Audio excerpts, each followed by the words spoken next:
Good morning and welcome to today's talk show. For Com 445, I'm your host Dylan McKercher, and today I am joined by special guests Autumn High, Taylor O'Berry, and Haley Cunningham. On today's episode, we'll be discussing the controversial topic of felony disenfranchisement.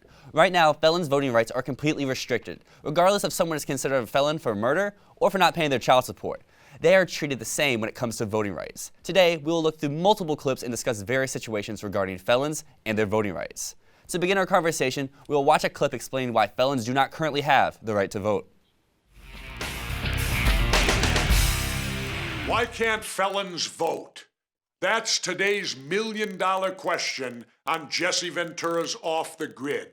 Let's go to my vigilant producer, Alex Logan, in the command center. Alex? In this edition of Government 101, we take on the issue of felon voting laws.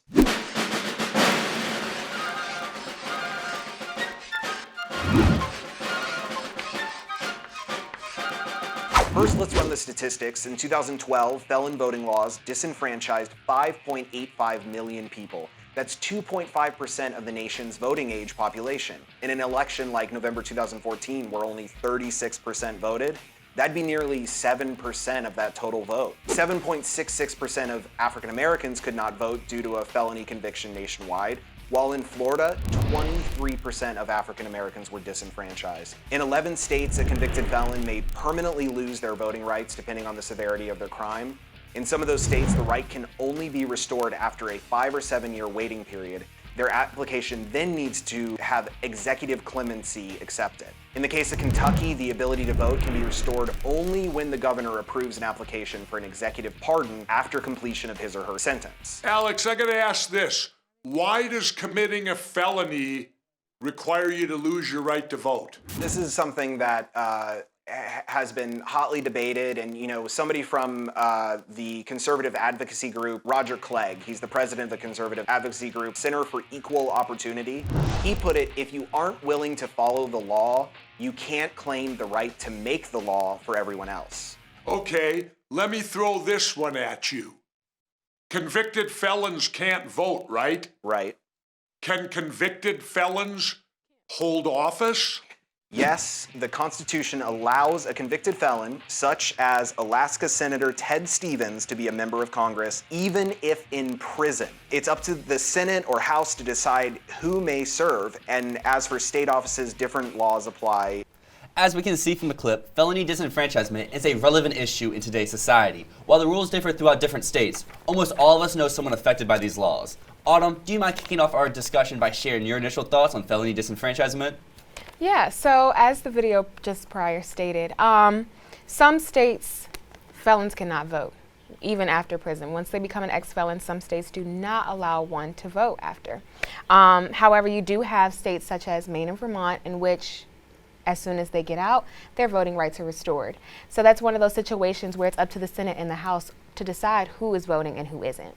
And a big thing in this conversation is the difference between violent and nonviolent crimes. Taylor, do you mind going into the difference between a violent and a nonviolent crime? Yeah, so low-level crimes, especially in like a felony terms, that can range from like traffic violations, bad checks, not paying child support, having drug possessions.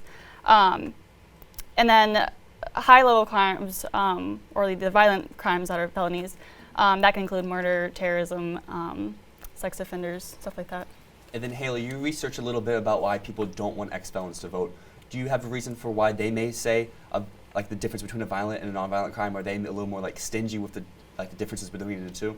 Yeah, I think after doing some research, it kind of came to the consensus of people feel as if, even though it was a crime, whether it be like a minuscule crime or something like really horrible, that it basically what am I trying to say? Help me out here. So pretty much, are you saying like any crime such as, like we said prior, anyone that doesn't pay child support? Is that something that basically you have to kind of serve your time, and people feel as if even though it may be like a nonviolent crime or a violent crime, you kind of have to do the time to society and kind of like pay back your dues. So that's. And that was a big thing in the 2016 election. 6.1 million Americans couldn't vote due to being an ex-felon. And then of those 6.1 million Americans, 1 of every 13 African males couldn't vote, and 1 of every 56 non-African American males couldn't vote. Autumn, why do you think it was such a big discrepancy between African American males and non-African American males? Yeah, okay, so normally in the black community, you don't really tend to see a lot of people vote Republican. And so a lot of times it's easier to get more Republican votes when you put Democratic parties or Democratic voting parties in prison. And that's, of course, i.e. you have a lot of black males going to prison for a lot of, you know, small kind of crimes such as selling illegal drugs, i.e. maybe marijuana. A lot of times you do have like kids that are charged as adults and being sentenced to prison, and at a young age they have gotten their voting rights taken away from them. And thank you. Y'all all bring up some pretty interesting points regarding our topic. We have to take a quick break, but we'll be right back, so stay tuned.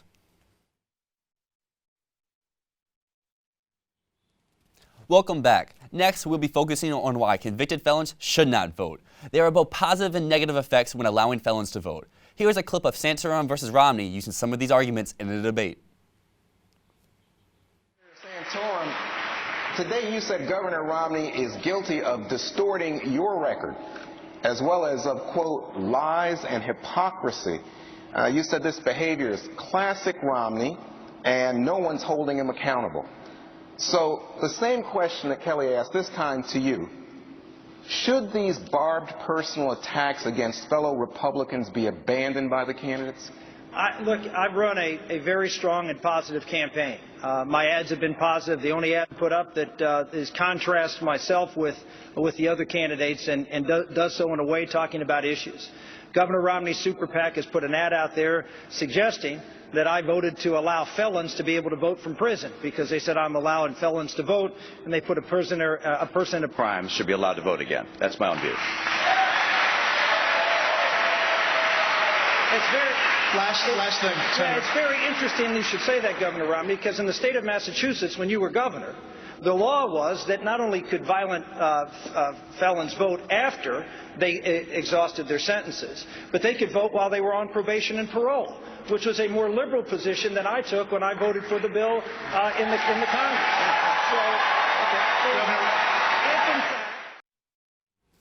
In order to fully understand both sides, we'll turn to Haley, who researched in detail why people believe felons should not have the right to vote. So while I don't share this opinion, I did a lot of research on why people think felons should not be able to have their votes restored after, and the 14th Amendment makes voting a state issue. Therefore, state has the decision to, decide who gets to vote, who doesn't get to vote, and I think a lot of that, we can look at the state's laws and the state's kind of look on this topic and why, they aren't allowing people in that state to vote. Also, 69% of registered voters say that incarcerated felons should not be able to have their votes restored after, they're out or after they're released from prison. So I think that's something to look at. And 69% is a super high number. And I think another interesting thing is, as far back as ancient Rome and Greece, criminals lost all their rights to participate in society, and this was called civil death. They would basically lose all civil, political, and legal rights. Autumn, do you think this would work in today's society?